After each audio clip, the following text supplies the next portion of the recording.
नमस्कार दोस्तों। आज मैं आपको सुनाने जा रही हूँ पीहराई बेटी ने जब माँ को घर की नौकरानी बने देखा तो उसने ऐसा क्या किया कि भाई भाभी के होश ठिकाने आ गए। घर के बरामदे में बैठे रमेश जी अपनी शर्ट में बटन लगा रहे थे कि राधा जी ने देखा तो कहा, क्या जी, आप मुझसे नहीं कह सकते थे, शर्ट का बटन खुद ही लगा रहे हो। इसके अलावा और कोई काम नहीं था क्या आपके पास? तभी रमेश जी मुस्कुराते हुए बोली, अरे भाग्यवान, तुमको अपने बच्चों से फुर्सत मिले तब ना हमारी तरफ ध्यान दोगी। अब तो बच्चों के सामने हमारी कोई वैल्यू ही नहीं रहेगी आपकी नजरों में। दादाजी शर्माते हुए बोली, आप भी ना जी, कैसी बातें कर रहे हैं। आपकी वैल्यू कभी कम हो सकती है? वो तो बच्चे अभी छोटे हैं, तो उनका ही स्कूल का होमवर्क, उनका टिफिन, उनका यूनिफॉर्म साफ करना, इन्हीं सब कामों में थोड़ा ज़्यादा व्यस्त हो जाती हूँ। लाइए, मैं लगा देती हूँ आपकी शर्ट का बटन, वरना फिर कहेंगे। कहते हुए राधा जी ने रमेश जी के हाथ से उनकी शर्ट ले ली और बटन को लगाकर बाकी के बटन भी टाइट कर दिए। रमेश जी बहुत ही मेहनती व्यक्ति थे। वे अपने बच्चों को अच्छे से अच्छे स्कूल में पढ़ाना चाहते थे, इसलिए बहुत ज़्यादा मेहनत करते थे ताकि उनकी फीस जमा करने में कोई दिक्कत ना हो। वहीं राधा जी भी अपने बच्चों को स्कूल भेजकर घर के सारे काम करके अपने मोहल्ले के बच्चों को ही ट्यूशन पढ़ा दिया करती थी, जिससे उनका भी घर खर्च निकल जाता था। दोनों पति पत्नी ने बहुत मेहनत की और बेटी गीता की शादी करके उसे ससुराल भेज दिया। फिर अपने बेटे मोहन की शादी भी उन्होंने बहुत ही धूमधाम से सीमा के साथ कर दी। लेकिन सीमा को सास ससुर के साथ रहना बिल्कुल भी अच्छा नहीं लगता था। वो आए दिन मोहन से अपने सास ससुर की शिकायतें करती रहती थी। मोहन भी उसकी शिकायत से परेशान हो गया था, लेकिन वह अपनी पत्नी को कुछ भी नहीं कह पाता था। उसकी पत्नी कहती, सुनो जी, घर के काम करते करते मैं थक जाती हूँ, एक पल आराम नहीं मिलता मुझे। सुबह आपके रहते ही मम्मी जी और पापा जी को भी नाश्ता दे देती हूँ। आप ऑफिस पहुँचते नहीं कि इधर फिर से उन लोगों की फरमाइशें शुरू हो जाती हैं। अगर ऐसा ही चलता रहा तो मैं मायके चली जाऊंगी, फिर अपना समझते रहना। सीमा अपने पति मोहन से कहती है। मोहन बोला, लड्डू बना रही हो तो मीठा बोलो। ऐसा क्या हो गया है कि मैं दफ्तर से आया नहीं कि तुम अपनी शिकायतों का पिटारा खोलकर बैठ जाती हो। और अगर काम ज्यादा हो गया है तो एक और काम वाली लगा लो, ज्यादा से ज्यादा 3-4 हजार और खर्चा हो जाएगा। अपना खर्चा कम कर लेना, पर मुझे ये परेशानी मत बताया करो। अगर उनके लिए कोई दूसरा इंतजाम होता तो मैं तुम्हारे कहने से पहले ही कर देता। मुझे भी कोई शौक नहीं है रोज के प्रवचन सुनने का, जिसका कोई फायदा ही ना हो। इतना कहकर मोहन ऑफिस का काम निपटाने अपने कमरे में चला गया। मोहन के जाते ही राधा जी अपनी बहू सीमा से बोली, बहू, हमने अपने बेटे को बहुत ही नाजों से पाला है, उसे शिकायत का कोई मौका नहीं दिया। हमें तो लगा था कि बेटे की शादी करके हम बहू के रूप में बेटी ला रहे हैं, लेकिन तुम हो कि हमारे खिलाफ ही हमारे बेटे को भड़का रही हो। क्या एक बेटी अपने माँ बाप के खिलाफ उसके बच्चे को भड़काएगी भला? अभी मैं यहाँ से गुजर रही थी तो तुम दोनों की बातें सुनी। आखिर इस घर में मैंने तुम्हें क्या कमी होने दी है? कल तक ये घर और बेटा सब मेरा था। मैंने ये सब तुम्हारे नाम सौंप दिया और तुमने ऐसा सिला दिया। आखिर कौन सी फरमाइश तुमसे करते हैं हम? सीमा बोली, मम्मी जी, मेरा मुंह मत खुलवाया करो। ये मेरे आने से पहले लगता है आप महारानी थी। जिम्मेदारियों के बोझ के अलावा आपने और क्या दिया है मुझे? मैं गलत कह रही हूँ? उनके ऑफिस जाते ही आप दोनों चाय की फरमाइश नहीं करते? पता है दूध का भाव क्या हो गया है? ऊपर से कामवाली कहती है पगार बढ़ा दो। आपके बेटे ने कोई मशीन नहीं खोल रखी है। इतना कहते हुए लड्डू का डिब्बा लेकर सीमा अपने कमरे में चली गई। निराश राधा जी कमरे में लौटी तो उनके पति रमेश बाबू बोले, क्यों अपनी रोज रोज की बेइज्जती करवाती हो? मान क्यों नहीं लेती कि जो घर और बेटा पहले तुम्हारा था वो किसी और का हो चुका है? कल तक तुम घर की भले ही महारानी होंगी, पर आज छोड़ो। वह शब्द कहते हुए भी मेरी जीभ साथ नहीं दे रही है। हमारी औकात इस घर में क्या है ये तुम भी अच्छी से जानती हो। चुपचाप भगवान का नाम लो और कहो उनसे कि अब हमें इस संसार से मुक्त कर दे। दोनों पति पत्नी अपनी हालत पर आंसू बहा रहे थे। अगले दिन मोहन किसी काम से शहर से बाहर गया।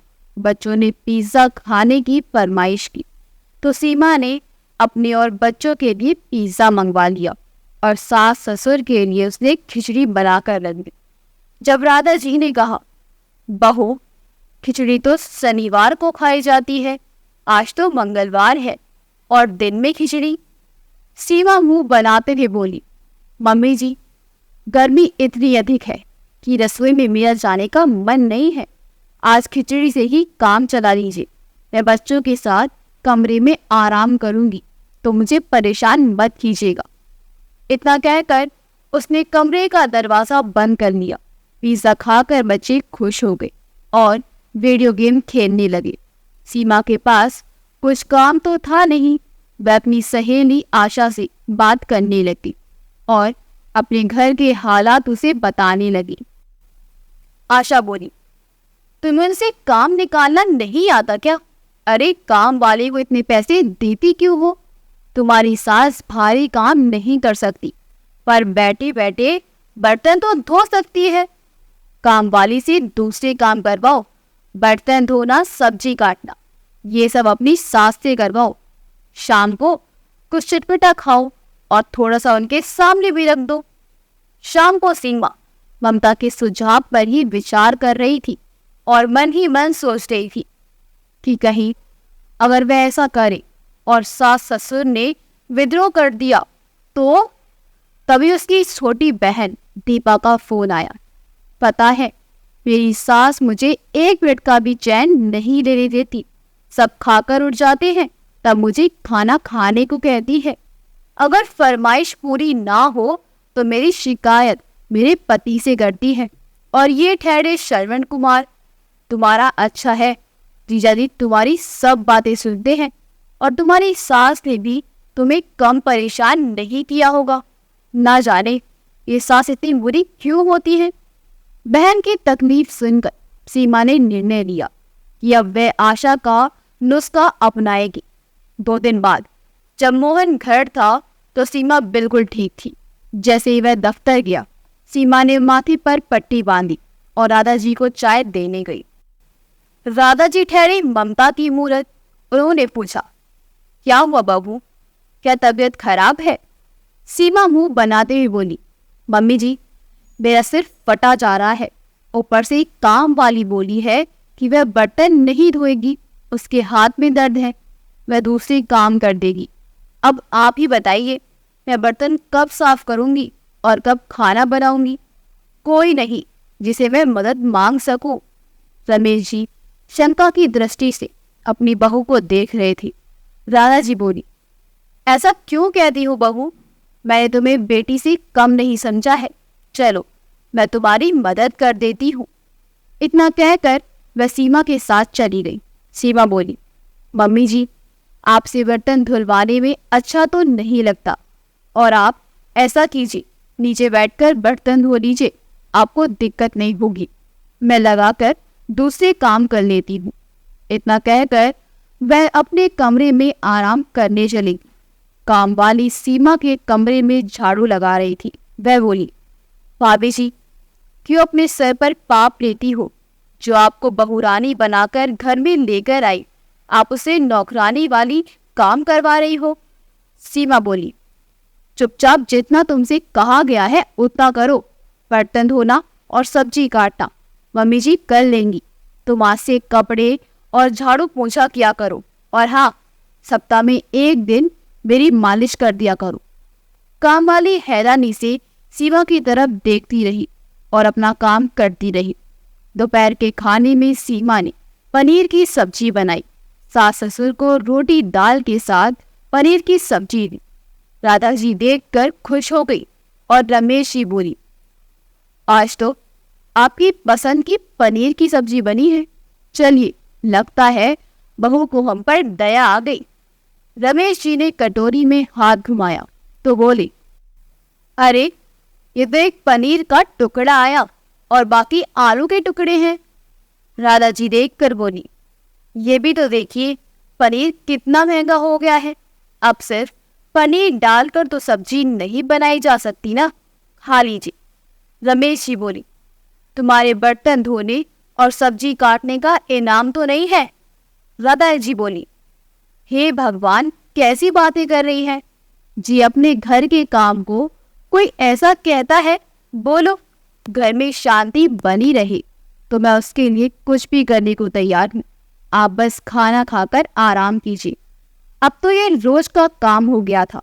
सीमा कुछ ना कुछ बहाना करके छोटे मोटे काम राधा जी से करवाती रहती। बेचारी राधा जी पति को ढंग का खाना मिले इस वजह से चुपचाप सब करती जाती। ऐसा नहीं था कि वो समझ नहीं रही थी, आखिर उन्होंने अपने बाल धूप में सफेद नहीं किए थे। वक्त बीतने लगा। काम की थकान राधा के चेहरे पर दिखाई देने लगी थी। एक दिन जब सीमा कमरे में सो रही थी और राधा जी धूप में कपड़े सुखा रही थी, रमेश जी बहू के कमरे पर दस्तक देना शुरू कर दिया।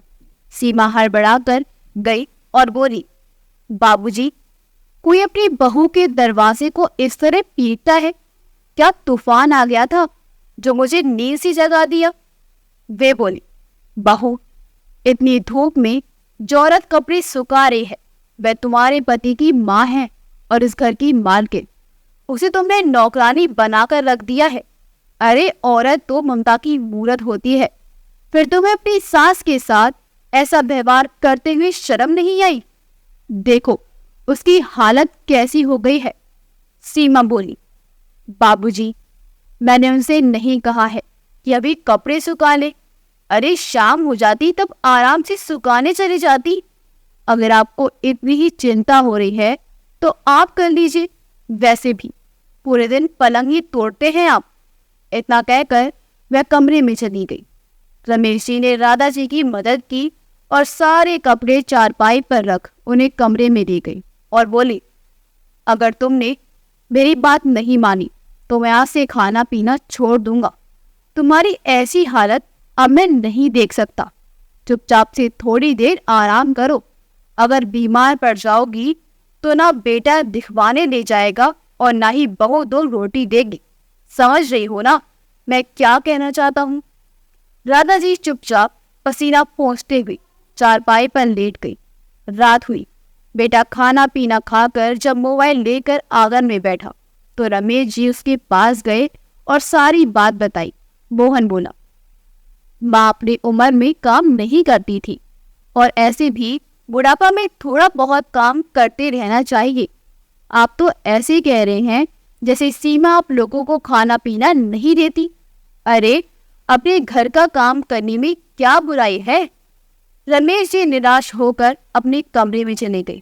रमेश जी हर तरफ से हार चुके थे कि कैसे अपनी पत्नी की परेशानियों को कम करें।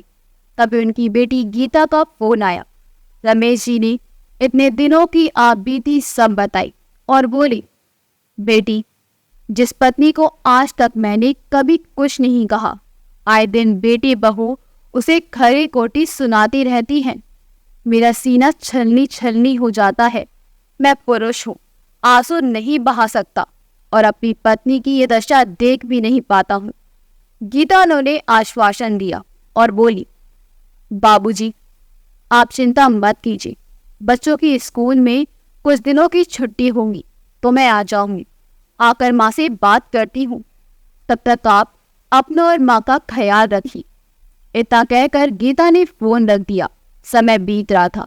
दिनों दिन राधा जी का स्वास्थ्य गिर रहा था। गीता छुट्टियों में मायके आई। उसकी खबर बस रमेश जी को थी। जैसे ही गीता घर में आई उसने देखा माँ आंगन में बैठकर बर्तन धो रही थी। माँ, ये क्या कर रही हो? क्या कामवाली ने घर का काम करना छोड़ दिया है? और भाभी कहाँ है? गीता ने कहा।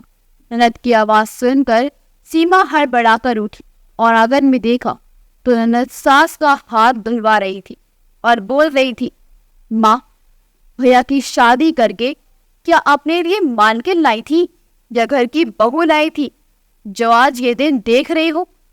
मानती हूँ बहू की मदद करनी चाहिए, परंतु उसके लिए सास की उम्र और सेहत भी देखनी चाहिए। सीमा मुस्कुराकर बोली, गीता जी, आप कब आई? आने से पहले आपने खबर भी नहीं दी। गीता बोली, अपने घर में आने से पहले खबर देने की क्या जरूरत है? और खबर देकर आती तो सच्चाई कैसे देख पाती? और औरत तो ममता की मूरत होती है, और आप मेरी माँ से ये सब करवा रही है। और मोना, तुम क्या कर रही हो? मोना डर कर बोली, मैं तो भाभी जी की मालिश कर रही थी। गीता बोली, वाह, जिसके घर है वह बर्तन धो रही है और बहू मालिश करवा रही है। क्या जमाना आ गया है? अरे भाभी, कुछ तो शर्म करो, भगवान से डरो। कल को आपकी भी बहू आएगी और आपसे ये सब करवाएगी तो कैसा लगेगा आपको? सीमा बोली, घर आते ही आपने कलह शुरू कर दी। हाँ, आप तो बोलेंगी ही। आपकी माँ जो है, कोई बहू की तकलीफ कहाँ देखता है? गीता बोली, भाभी, मैं ये नहीं कहती कि हर बहू बुरी होती है, पर हर सास भी बुरी हो ये भी जरूरी नहीं है। किसी और की सास अगर बुरी है तो क्या मेरी माँ भी बुरी हो गई जो आप उनके साथ ऐसा व्यवहार कर रही है? इतना कहकर गीता राधा जी को कमरे में ले गई। बेटी को लाड करते हुए राधा जी बोली, तुमने आने की खबर भी नहीं दी, और ये क्या अकेली आ गई? दामाद जी और बच्चों को नहीं लाई? गीता बोली, माँ, अगर मैं तुम्हारे दामाद और बच्चों को लाती तो वो तुम्हारी ये हालत देखकर क्या सोचते? माँ, बहू की माँ बनना अच्छी बात है, परंतु बहू को अपनी मालकिन तो मत बनाओ। और बाबूजी, एक बात बताओ, इन सब के दोषी भैया भाभी के साथ साथ आप और माँ खुद हैं। इधर सीमा ने फटाफट मोहन को फोन किया। मोहन भी दफ्तर से जल्दी लौट कर आया। सीमा सबके लिए चाय लेकर आई तो मोहन बोला, मैंने सुना घर में आते ही तुमने सबकी क्लास ले ली। गीता बोली, अच्छा, आपके दफ्तर तक ये खबर पहुंच गई? फिर तो माँ की जो हालत है उसकी भी खबर आपको होगी, या फिर आप माँ की परेशानियों से अनजान हैं? मोहन बोला, तुम क्या कहना चाहती हो? गीता ने पूरी बात बताई। मोहन बोला, तो घर के कामों में अगर माँ अपनी बहू की मदद कर देती है तो तुम्हें क्या तकलीफ है? माँ बेटी की मदद करे तो मदद, और बहू की मदद करे तो गुलामी। गीता बोली, मुझे शर्म आ रही है कि आप अपनी माँ की तकलीफ जब नहीं समझ पा रहे हैं तो आपकी पत्नी कैसे समझेगी? और बाबूजी, आप ये भूल गए, ये घर, ये परिवार आपने अपने दम पर खड़ा किया था, फिर आप अपने बेटे बहू की गुलामी कैसे कर सकते हैं? मेरी सास भी मेरे साथ रहती है। मेरी हिम्मत नहीं होती कि मैं उनसे कुछ कह सकूं, क्योंकि मैं जानती हूँ आज के बुजुर्ग भी अपने अधिकारों के प्रति सजग है। जब तक वे ना चाहें अपनी संपत्ति का एक टुकड़ा भी अपने बच्चों को नहीं लेने देंगे। अगर मुझे मेरा अधिकार चाहिए तो मुझे जिम्मेदारी भी तो उठानी होगी, पर यहाँ तो जिम्मेदारी उठाई नहीं जा रही है, बल्कि बुजुर्गों को दी जाती है। मोहन बोला, गीता, तुम हमारे घर की शांति भंग कर रही हो। अपने घर की बात अपने घर में रखो। गीता बोली, नहीं, ये घर मेरा भी है और मेरा भी इस घर पर अधिकार है। सीमा बोली, अब आई असल बात जुबान पर। ये कहिए कि आपको भी इस घर और संपत्ति में से हिस्सा चाहिए। गीता बोली, मुझे भगवान का दिया सब कुछ है। मुझे मायके की संपत्ति और घर में से हिस्सा नहीं चाहिए। अगर मेरे माता पिता के साथ ऐसा ही व्यवहार रहा तो शायद मैं आपको पूरी संपत्ति नहीं देने दूंगी। बेटी की बातों को सुनकर रमेश जी को साहस आया और उन्होंने कहा, गीता सही तो कह रही है। गीता, अब तुम हमारे बारे में इतना सोचती हो तो मैं सोचता हूँ अपनी सारी संपत्ति तुम्हारे नाम ही कर देता हूँ। गीता हैरान होकर रमेश जी की ओर देखने लगी। तब सीमा बोली, बाबूजी, आप ऐसा कैसे कर सकते हैं? रमेश जी बोली, हाँ बहू, क्योंकि तुम तो अपनी सास को सास नहीं नौकरानी समझती हो। फिर मैं क्यों तो तुम्हें अपनी संपत्ति? तुम्हारा पति कमाता है और तुम तो कह रही थी ना कि तुम हमें पार नहीं हो। तो ऐसा करो, अपने पति और बच्चों को लो और जाओ, दूसरे घर की रानी बनो। मोहन चुपचाप था। राधा जी बोली, बेटा तुम कुछ नहीं बोलोगे? मोहन बोला, मैं सास बहू के झगड़ों में नहीं पड़ना चाहता, इसलिए आज तक मैंने कभी भी दखल नहीं दिया। गीता बोली, भैया अगर भाभी की बहन की सास बुरी है तो क्या हमारी माँ भी बुरी है? क्या आपने देखा कभी माँ को भाभी के साथ गलत व्यवहार करते हुए? फिर ये हमारी माँ के साथ ऐसा व्यवहार कैसे कर सकती है? 2-3 दिन तक घर में शांति छाई रही। गीता अपने पिता से बोली, बाबूजी, मुझ पर मेरे सास ससुर और पूरे परिवार की जिम्मेदारी है। मैं उन्हें छोड़कर यहाँ तो नहीं रह सकती। अगर आप मेरे साथ चलना चाहें तो चल सकती हैं, वरना ऐसी भी आपकी स्थिति ऐसी नहीं है कि आप अपने घर के फैसले नहीं ले सकती। और माँ, आप रिश्तों को बचाने के लिए इतना भी मत झुको कि वो आपकी कमजोरी बन जाए। पिता को हौसला देकर बेटी अपनी जिम्मेदारियों को निभाने चली गई। 2 दिन बाद रमेश जी ने सबको इकट्ठा बुलाया। मोहन की अकड़ अभी भी खत्म नहीं हुई थी। रमेश जी एक इज्जतदार आदमी थे। समाज में उनकी अपनी इज्जत कम ना हो जाए, इसलिए उन्होंने एक फैसला लिया और बोले, यही पास में मैंने एक जमीन खरीदी थी, वो मैं तुम्हारे नाम कर रहा हूँ और तुम्हें 3 महीने का वक्त दे रहा हूँ। उस पर तुम अपने लिए घर बना लो और इस घर को खाली कर दो। मेरी पूरी संपत्ति का आधा हिस्सा मैं गीता के नाम करूँगा और आधा तुम्हारे बच्चों के नाम कर दूंगा। ये मेरा आखिरी फैसला है। इतना कहकर वह अपने कमरे में चले गए। बेटा बोला, माँ, ये सास बहू की लड़ाई में मुझे किस बात की सजा मिल रही है? मैंने तो आपके साथ कभी बुरा नहीं किया ना। राधा जी बोली, बेटा तुमने बुरा तो नहीं किया और कभी तुमने अच्छा भी तो नहीं किया। आज तक मैं रिश्तों को जोड़ने के लिए बस झुकती ही आई हूँ और तुम लोगों ने उसे मेरी कमजोरी समझ ली। अब मैं तुम्हारी कोई मदद नहीं कर सकती, मुझे माफ कर दो। तभी उस पर काम वाली बोली, माँ जी, मैं भी भाभी के साथ काम नहीं कर सकती। उनके साथ काम करके मैं भी कहीं ना कहीं पाप की भागीदारी बन गई हूँ। अब मैं आपके घर का सारा काम करूँगी। आप जो भी पगार देंगे मैं चुपचाप ले लूँगी। आखिर आपकी ही पगार से तो मैं पली बड़ी हूँ। बोया का सहारा लेते हुए राधा जी अपने कमरे में चली गई। इंसान चाहे जितनी चाल चले, पर होता वही है जो वक्त को मंजूर होता है। आखिर 3 महीने बाद आधे अधूरे घर में ही मोहन और सीमा को शिफ्ट होना पड़ा।